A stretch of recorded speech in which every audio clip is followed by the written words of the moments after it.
اعوذ باللہ من الشیطان الرجیم بسم اللہ الرحمن الرحیم۔ ایک کہاوت ہے کہ وقت کسی کے لیے نہیں رکتا، لیکن جب سے دنیا بنی ہے 4 مرتبہ وقت رکا۔ ایک مرتبہ اس وقت جب آقا کریم صلی اللہ علیہ وآلہ وسلم معراج کے سفر پر گئے تو اللہ جل شانہ نے وقت کو روک دیا۔ میرے آقا کریم صلی اللہ علیہ وآلہ وسلم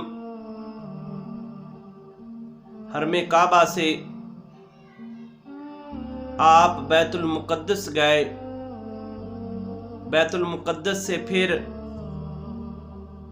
آپ پہلے آسمان، دوسرے آسمان، حتیٰ کہ 7ویں آسمان پر گئے، پھر سدرۃ المنتہا پر گئے، پھر اللہ تبارک و تعالیٰ کا دیدار کیا، پھر واپس آئے، وقت رکا رہا۔ دوسری مرتبہ جب حضرت بلال حبشی رضی اللہ تعالی عنہ نے اذان نہیں دی، آپ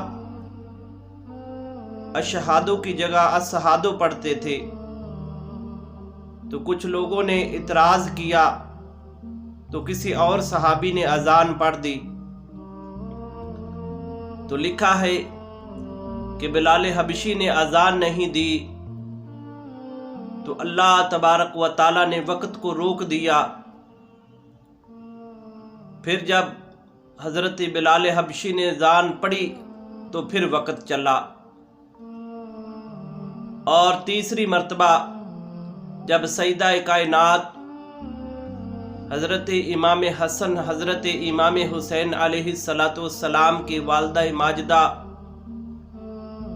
سیدہ فاطمہ الزہرا سلام اللہ تعالی آقا کریم کی پیاری لخت جگر، جب آپ کے سر سے دوپٹہ کچھ سرکہ اور آپ کے 2 بال نظر آئے تو اللہ تبارک و تعالی نے وقت کو روک دیا۔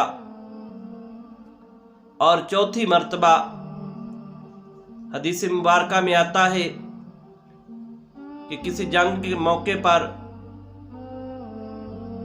میرے آقا کریم صلی اللہ علیہ وآلہ وسلم نے کچھ دیر آرام کرنا چاہا تو حضرت علی کرم اللہ وجہ الکریم کی گود میں آپ نے سر رکھا اور آرام فرمایا، تو حضرت علی نے نماز عصر ادا نہیں کی تھی اور آقا کریم نے آپ کی گود میں اپنا سر انور رکھ دیا اور آپ آقا کریم آرام فرمانے لگے۔ جب وقت گزر گیا، جب نماز قضا ہو گئی تو پھر پوچھا کہ اے علی نماز عصر پڑھ لی تھی؟ تو حضرت علی عرض کرتے ہیں یا رسول اللہ نہیں پڑھی۔ تو اس وقت رک گیا۔